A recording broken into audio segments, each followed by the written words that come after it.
বেশিরভাগ সময় আমরা দেখি যখন আমাদের ভালো সময় থাকে আমাদের চারপাশে অনেকে থাকে, অনেককে দেখতে পাই, অনেক বন্ধু হয়। কিন্তু আমাদের দুঃসময়ে আমরা তাদেরকে আর দেখতে পাই না আমাদের পাশে। আমরা নিঃসঙ্গ, নিঃসম্বল হয়ে পড়ি। সেই সময় আমাদের মনে হয় যেন আমাদের এই দুঃখ কষ্টের সময় যদি এমন কাউকে পাশে পেতাম যে আমাদেরকে এই দুর্দশা থেকে উদ্ধার করতে পারত, তাহলে কত ভালো হতো। আমাদের দুঃসময় কি সত্যি আমাদের সাহায্যকারী কেউ থাকে না, অথবা আমরা তাকে চিনতে পারি না?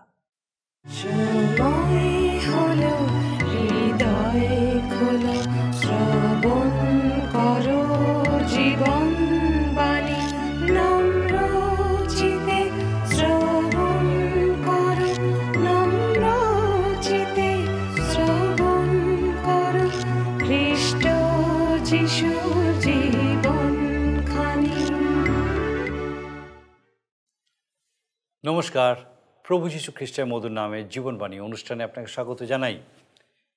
মহান ঈশ্বরের ধন্যবাদ দিই যে তিনি আমাদেরকে এই সুন্দর সুযোগ দিয়েছেন, তার জীবন্ত বাক্যের এই ধারাবাহিক আলোচনায় আমাদেরকে নিয়ে এসেছেন যেন আমাদের সঙ্গে তিনি সরাসরি কথা বলতে পারেন।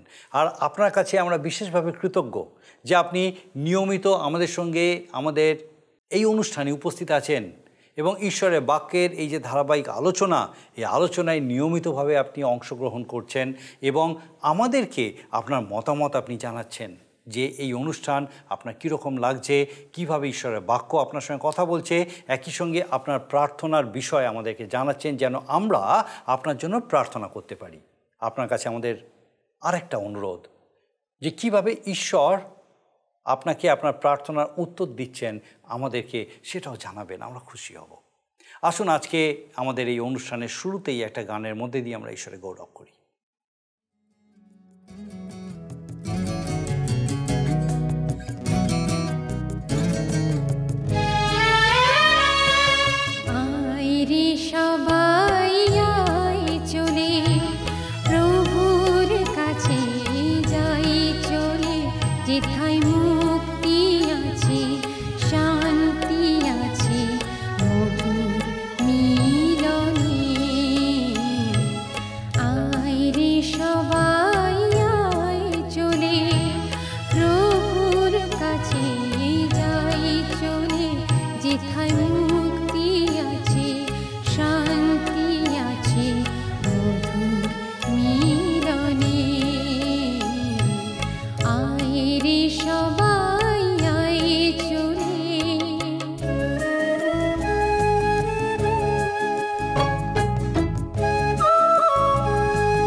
আমরা বাইবেলের পুরাতন নিয়মের গীতসংহিতা পুস্তক থেকে ধারাবাহিকভাবে আলোচনা করছি।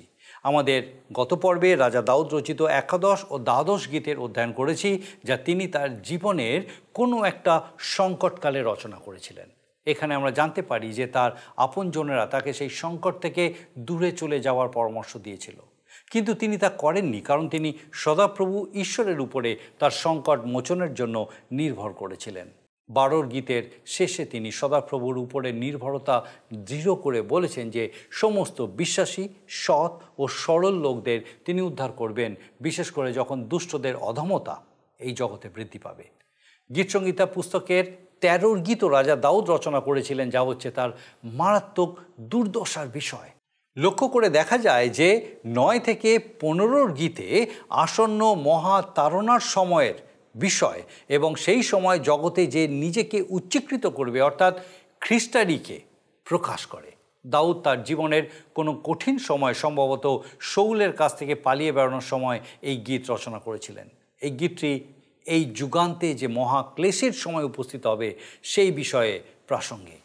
সেই সংকটের সময় কষ্ট পেতে পেতে দাউদের মনে হয়েছে যে ঈশ্বর তাকে ভুলে গেছেন কিংবা তিনি আর তাকে সাহায্য করছেন না। রাজা দাউদ বুঝতে পারছেন না যে কতদিন তাকে শত্রুর ভয়ে এই রকমভাবে লুকিয়ে থাকতে হবে। তিনি সদাপ্রভুর কাছে বিনতি করেছেন যেন তিনি তাকে এই সংকট থেকে উদ্ধার করেন, কিন্তু শেষে তিনি পুনরায় ঈশ্বরের উপরে তার নির্ভরতা প্রদর্শন করেছেন। তিনি বলেছেন যে তিনি ঈশ্বরের দয়ার উপরে আস্থা রেখেছেন এবং তিনি নিশ্চিত যে ঈশ্বর তাকে তার বিপদ থেকে উদ্ধার করবেন। আর তখন সদাপ্রভু স্তব স্তুতির প্রশংসায় তার হৃদয় ভরে উঠবে। রাজা দাউদ রচিত এর পরের গীত বা 14 গীত অন্তিম সময়ে, সেই ভয়ঙ্কর সময়ে মানুষের হীনতা, তার নাস্তিকতা, তার কলুষতা, তার বিদ্রোহী ভাবকে তুলে ধরে। গীতরচক তার এই গীত শুরু করেছেন যারা ঈশ্বরে বিশ্বাস করে না, যারা মনে করে ঈশ্বর নেই, অর্থাৎ নাস্তিকদের মূঢ় বা মূর্খ সম্বোধন করে। তিনি বলেছেন এই সমস্ত ব্যক্তি মন্দ, তাদের কর্ম ঘৃণাস্পদ এবং অসৎ। এই 14 গীত নিয়ে আরও এগোনোর আগে আসুন আমরা 13 গীত আরও বিস্তারিতভাবে অধ্যয়ন করি এবং দেখি যে ঈশ্বর কিভাবে আমাদের সঙ্গে কথা বলেন। প্রিয় বন্ধু, জীবনবাণী অনুষ্ঠানে ধারাবাহিক আলোচনায় আমি আপনাদের কাছে বাইবেলের পুরাতন নিয়মে গীত সংহিতা থেকে আলোচনা করছি। গত অনুষ্ঠানে আমি আপনাদের কাছে 12 গীতের 6 পদ পর্যন্ত আলোচনা করেছিলাম। আজকের 7 পদ থেকে পাঠ শুরু করব। আসুন, আপনার সামনে যদি বাইবেল আছে তাহলে আমার সঙ্গে খুলবেন। গীত সংহিতা তার 12 অধ্যায় 7 এবং 8 পদে লেখা আছে, হে সদাপ্রভু, তুমিই তাহাদিওকে রক্ষা করিবে, চিরতরে এই কালের লোক হইতে উদ্ধার করিবে। দুষ্টগণ চারিদিকে বিহার করে, যখন মনুষ্য সন্তানদের মধ্যে অধমতা উচ্চীকৃত হয়। আজকের দিনে আমরা দূষিত পরিবেশে বাস করছি। আমরা দেখি চারিদিকে অভাব, অনাটন, ক্লেশ, দুঃখ, দৈন্য, দুর্দশা, নির্যাতন, যাতনা, মৃত্যু। এ যেন এক মহাক্লেশের দিনের ছবি।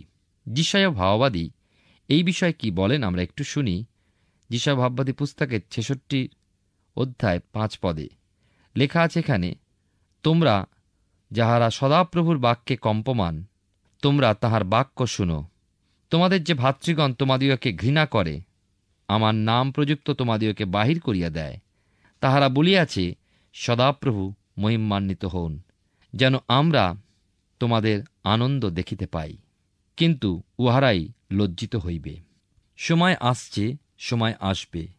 আমরা দেখি প্রভু যীশুকে যখন গ্রেপ্তার করতে আসলো, তিনি বলেছিলেন, এখন তোমাদের সময় এবং অন্ধকারের অধিকার, যা আমরা দেখতে পাই লূক লিখিত সুসমাচারের 22 অধ্যায় 53 পদে। আমরা এমন এক সময়ের মধ্যে দিয়ে চলেছি যখন দিয়াবল প্রবল এবং তার কার্যকলাপ বিস্তৃত। ঈশ্বর কিন্তু এমন দিন চলতে দেবেন না। তিনি যতক্ষণ তাকে, অর্থাৎ দিয়াবলকে বা শয়তানকে ছেড়ে রেখেছেন, ততক্ষণ কিন্তু সে সুযোগ ব্যবহার করবে। এ সুযোগ বিনাশের, সেটাই শেষ পরিণতি। প্রিয় শ্রোতা বন্ধু, প্রিয় ভাই ও বোন, আমরা সাবধান হই। প্রতিটি পদক্ষেপ চিন্তাপূর্বক আমরা যেন ফেলি। আমরা দেখছি যে দাউদের যে সংকট, সেই অবস্থা হতে পলায়নের ইচ্ছা, এবং এই বিষয়ে দাউদ গীত সংহিতা 13 গীতে কি বলেছেন এরপরে আমরা দেখব। আমরা এর আগে শুনেছি 9 গীত থেকে 15 গীত পর্যন্ত ক্লেশের দিনের কথা বলে এবং এই গীতগুলোর মধ্যে দিয়ে খ্রিস্টারি ও তার কার্যকলাপ ও এই জগতের ভয়ঙ্কর অবস্থার বর্ণনা করে। খ্রিস্টারি ও যিহুদিদের অবশিষ্টাংশ এ কেবল কবির কল্পনা নয়, কিন্তু সত্য। দাউদ তার নিজ জীবনের অভিজ্ঞতা থেকে এই গীতগুলি লিখেছিলেন। দাউদের জীবনে যে ঘটনাগুলো ঘটছিল সেগুলো অন্তিমকালে মণ্ডলী অর্থাৎ খ্রিস্টের কাছে নিত হবার পরে যে ক্লেশ আসবে তার সঙ্গে তুলনা করছেন। এই গান তিনি যখন শৌলের ভয়েতে অদুল্লাম গুহায় লুকিয়েছিলেন, খুব সম্ভবত ওই সময় লিখেছিলেন। পলেষ্টীয়রাও তাকে বধ করার চেষ্টায় ছিল এবং দিনের পর দিন ওই প্রকার ভীতি, যন্ত্রণা, নির্বাসনের মধ্যে দিন যাপন ঈশ্বর ভক্তের জীবনে মহাক্লেশের মতো তিনি দেখেছিলেন। সহ্যের অতিরিক্ত ও দীর্ঘদিনের যাতনা তাকে বিঘ্নিত করছিল।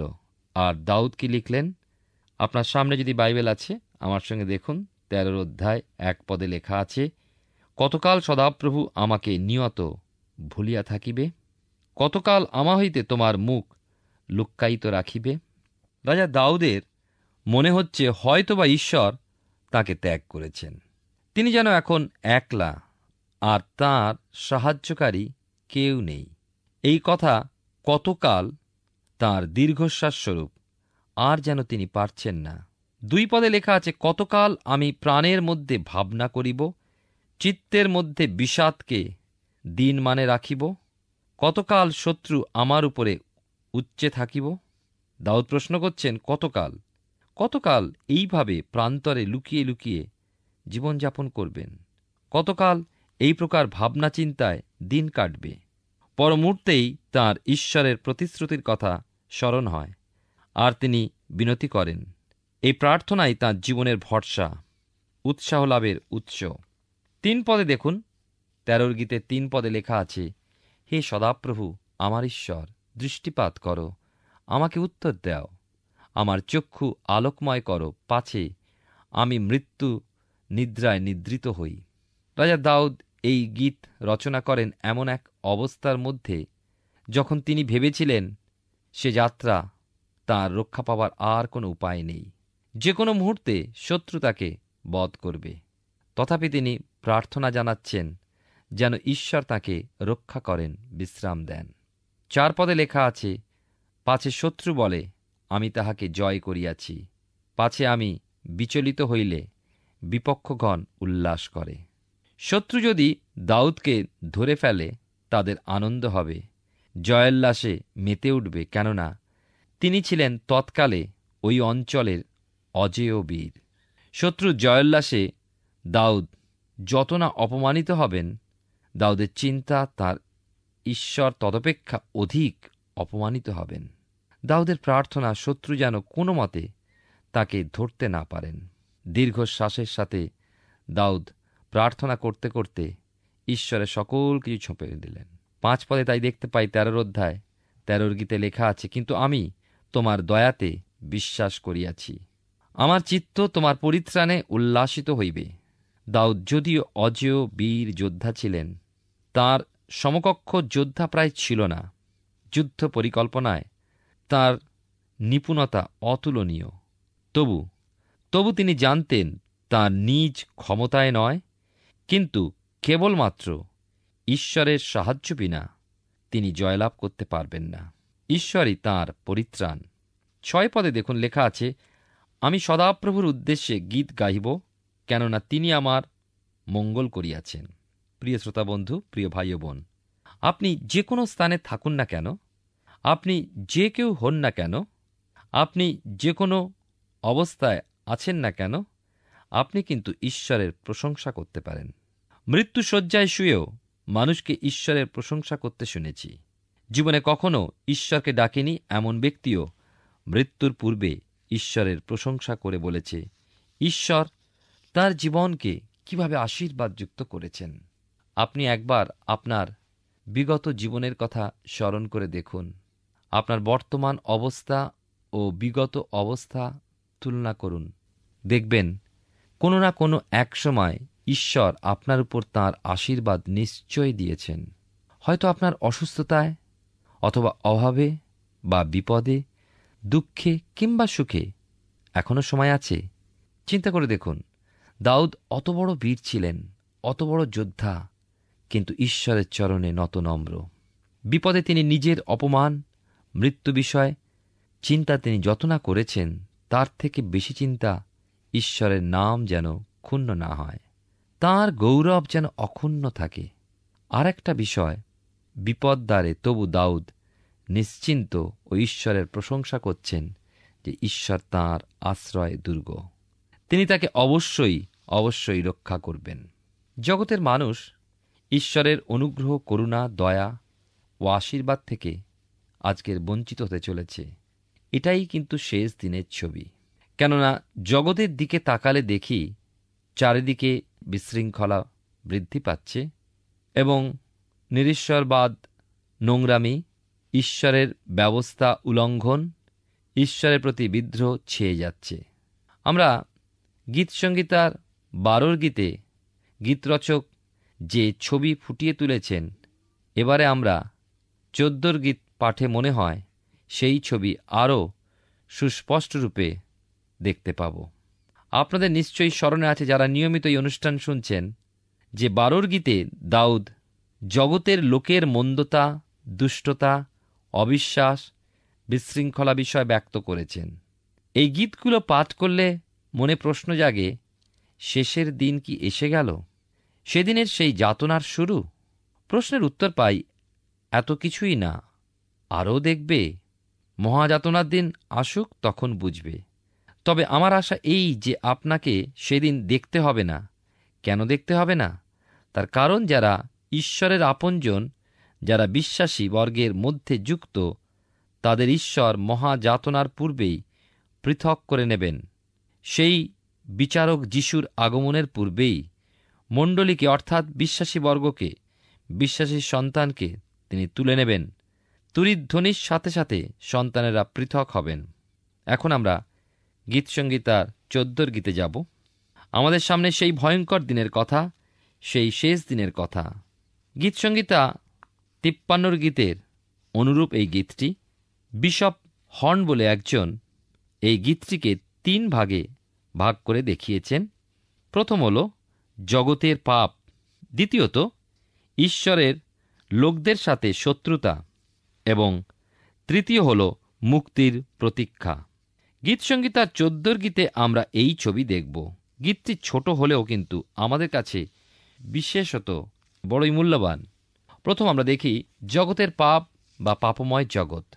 14 অধ্যায় 1 পদে প্রথমেই বলা হয়েছে, মূঢ় মনে মনে বলিয়াছে ঈশ্বর নাই, তাহারা নষ্ট, তাহারা ঘৃণাহ কর্ম করিয়াছেন, সৎকর্ম করে এমন কেহই নাই।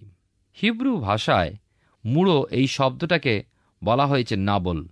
নাবল শব্দটি শোনবার সাথে আপনার মনে নিশ্চয়ই বাইবেলের এক ঘটনার কথা স্মরণে পড়ছে। বাইবেলের পুরাতন নিয়মে 1 শমূয়েল তার 25 অধ্যায় নাবলের ঘটনার উল্লেখ আছে। মাওনে ওই ব্যক্তি নাবল বাস করত। নাবল কথার অর্থ মূঢ় বা বোকা বা পাগলা। আমরা যেমন কাউকে কাউকে বোকা বলে ডাকি বা পাগলা বলে ডাকি। নাবল ছিল কিন্তু মহাধনী ব্যক্তি এবং কর্মিল অঞ্চলে তার বহু সম্পত্তি ছিল। 3000 মেষ, 1000 ছাগি, আর ওই নাবলের স্ত্রী ছিলেন বড়ই সুন্দরী, তার নাম ছিল অবিগল। নাবল কেবল ধনী ছিল তা নয়, কিন্তু কঠিন চিত্ত ও স্বভাবে দুর্বৃত্ত ছিল। লোকে যেমন তাকে বোকা বলতো, সে একসময় মস্ত বোকামিও করেছিল। প্রভুর দাস তিনি তার এক পুস্তকে বলেছেন তার একজন খুব পণ্ডিত বন্ধুর বিষয়, যিনি নিরীশ্বরবাদীদের সাথে উপযুক্তভাবে কথা বলতে পারতেন। একসময় ভদ্রলোক নাস্তিকদের এক সভায় উপস্থিত ছিলেন। উপস্থিত ব্যক্তিদের মধ্যে বেশিরভাগজন খুব বড় মুখে বলেছিলেন, আমি ঈশ্বর বলে কাউকে বিশ্বাস করি না, এমনকি মানুষের আত্মা বলে কিছু আছে এ কথাও বিশ্বাস করি না। যেমনভাবে একটা কুকুর মরে, ঠিক তেমনিভাবে মানুষ মরে। ওই নাস্তিক লোকেদের মধ্যে একজন চরমে উঠে পাগলের মতো ঈশ্বরের বিরুদ্ধে নানান কথা বলে চলল। সেই বন্ধু চুপটি করে বসে থেকে ওই লোকটির মূর্খ আলোচনা চালিয়ে যেতে দিলেন এবং বেশ কিছুক্ষণ হই হল্লা চিৎকার করার পর যখন তারা ঝিমিয়ে পড়ে চুপ করল, প্রভু দাসের বন্ধু, যে লোকটি খুব বেশি উত্তেজিতভাবে কথা বলছিল, তার কাছে গিয়ে বললেন, আমি বুঝতে পারলাম যে সত্যি আপনি একজন নাস্তিক। আর এই কথা বলতেই যেন আগুনে ঘি পড়ল। লোকটি আবার উত্তেজিত হয়ে বলে উঠল, হ্যাঁ, আমি ঈশ্বর টিশ্বর মানি না। প্রিয় শ্রোতা বন্ধু, তখন সেই বন্ধু বললেন, প্রিয় মহাশয়, একটা প্রশ্ন জিজ্ঞাসা করব? লোকটি বলল, নিশ্চয়ই, একটা কেন, যতগুলি ইচ্ছা জিজ্ঞাসা করুন। বন্ধু বললেন, বাইবেলে লেখা আছে, মূঢ় মনে মনে বলিয়াছে ঈশ্বর নাই, এবং মূঢ় অর্থে জ্ঞানহীন অথবা পাগল। তাহলে আপনি কোন পর্যায়ে পড়েন? লোকটি মুখ ফিরিয়ে সেখান থেকে বার হয়ে গেল। তাহলে ব্যাপারটা দাঁড়ালো কি? আজকের দিনে জগতে যারা বলছে ঈশ্বর নেই, তারা হয় জ্ঞানহীন অথবা পাগল। আমরা তো দেখতেই পাচ্ছি সূর্য, গ্রহ, নক্ষত্র, উপগ্রহ কত নিখুঁতভাবে আবর্তন করছে, নিজ নিজ পথে চলছে। চুল পরিমাণ ভুল হয়ে গেলেই মহাবিপর্যয়। মানুষের তৈরি ইলেকট্রনিক ঘড়ি ভুল করতে পারে, কিন্তু ঈশ্বর সৃষ্ট বস্তুগুলো ভুল করে না। কোন একজন বিখ্যাত ঘড়ি প্রস্তুতকারক বলেছিলেন, আমরা অতি সূক্ষ্ম হিসাবে ঘড়ি প্রস্তুত করি, কিন্তু বিশ্বব্রহ্মাণ্ডের দিকে তাকালে বুঝতে পারি যে বিশ্বব্রহ্মাণ্ড তৈরির পশ্চাতে একজন অতি মহান কারিগর আছেন। মূঢ় মনে মনে বলিয়াছে ঈশ্বর নাই। সুতরাং আমাদের ছবিতে প্রথমে মূঢ়কে পাচ্ছি। এহেন মূঢ় স্বভাবতই ঈশ্বরের মহিমা উপলব্ধি হতে বঞ্চিত হবে। এই জগতে বহু জ্ঞানী গুণীজন আছেন যারা নাস্তিক, ঈশ্বরবিহীন জীবনযাপন করছেন। তারা হয়তো ডক্টরেটও করেছেন। প্রভুর এক দাস বলেন, মানুষ হতাশা, নিরাশা এবং ঈশ্বরের দত্ত সুখ ও শান্তি হতে সর্বাপেক্ষা বেশি বঞ্চিত তারাই যারা নাস্তিক। ঈশ্বরের বাক্য তাই বলছে, যদি ঈশ্বরে বিশ্বাস না করো তবে তুমি মূর্খ, পাগল। প্রচুর জ্ঞানে জ্ঞানী হওয়ার কোনো অর্থই হয় না যদি না জ্ঞানদাতাকে স্বীকার করি। প্রচুর বিদ্যায় পারদর্শী ও প্রচুর জ্ঞানে জ্ঞানী ব্যক্তিও যে মূর্খ হয়, সেই বিষয় প্রভুর দাস একটি ঘটনার উল্লেখ করেছেন। একদিন তিনি ওই রকম এক জ্ঞানী বন্ধুর সাথে গল্ফ খেলতে গিয়েছিলেন। হঠাৎ তেড়ে বৃষ্টি নামল।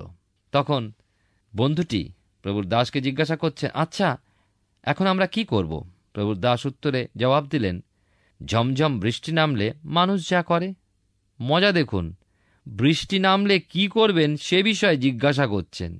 প্রভুর দাস বললেন, জ্ঞানবান ব্যক্তি বৃষ্টি নামলে যা করেন আমরাও তাই করি, পালাই। ঈশ্বর জ্ঞানবিহীন মানুষও ঠিক এই প্রকার। বিদ্যা জ্ঞান সব আছে, কিন্তু তারা ঈশ্বরের দৃষ্টিতে পাপী। বাইবেলের নতুন নিয়মে রোমীয়দের প্রতি পত্রে 3 অধ্যায় 10 থেকে 18 পদে এদের বিষয় বলে, সৎকর্ম করে এমন কেহই নাই। প্রিয় শ্রোতা বন্ধু, প্রিয় ভাই বোন, আসুন আমরা ঈশ্বরের দিকে তাকাই। আপনার আমার আশা রয়েছে যদি তাঁর উপরে নির্ভর করি। আজকের জগৎ অন্ধকারের মধ্যে নিমজ্জিত। ঈশ্বরে বিশ্বাসবিহীন অবস্থায় মানুষ এগিয়ে চলেছে। আজকের 21 শতাব্দীতে মানুষের নৈতিক অবস্থার যে পতন হয়েছে, আজ থেকে 20 বৎসর আগেও তা দেখা যায়নি। ঈশ্বরবিহীন মানুষ শূন্য, নিঃস্ব, অসহায়। তার সেই অসহায়তা আজকে প্রকাশ পেয়েছে। তাই তো ঘন ঘন আমরা শুনতে পাই আত্মহত্যার কথা, খুনের কথা, মৃত্যুর কথা। পাপ মানুষকে ধ্বংসের মধ্যে নিয়ে যায়। পাপের বেতন মৃত্যু। কিন্তু ঈশ্বরের ধন্যবাদ হোক, খ্রিস্ট যিশুতে আমরা অনন্ত জীবন পাই তার অনুগ্রহে।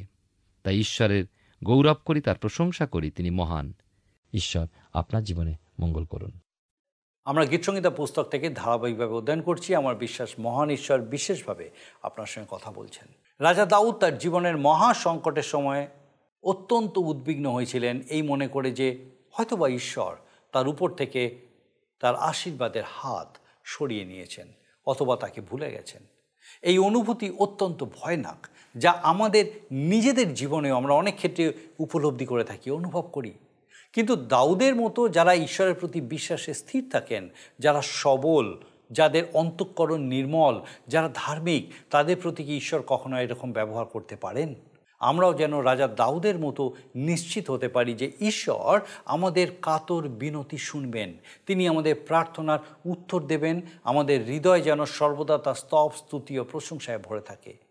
অপরদিকে যারা ঈশ্বরে বিশ্বাস করে না, যারা মনে করে ঈশ্বর নেই, তারা মূর্খ ছাড়া আর কোনো কিছু নয়। তাদের দ্বারা কোনো সৎকর্ম হয় না, বরং তাদের সমস্ত কর্মই ঘৃণ্য।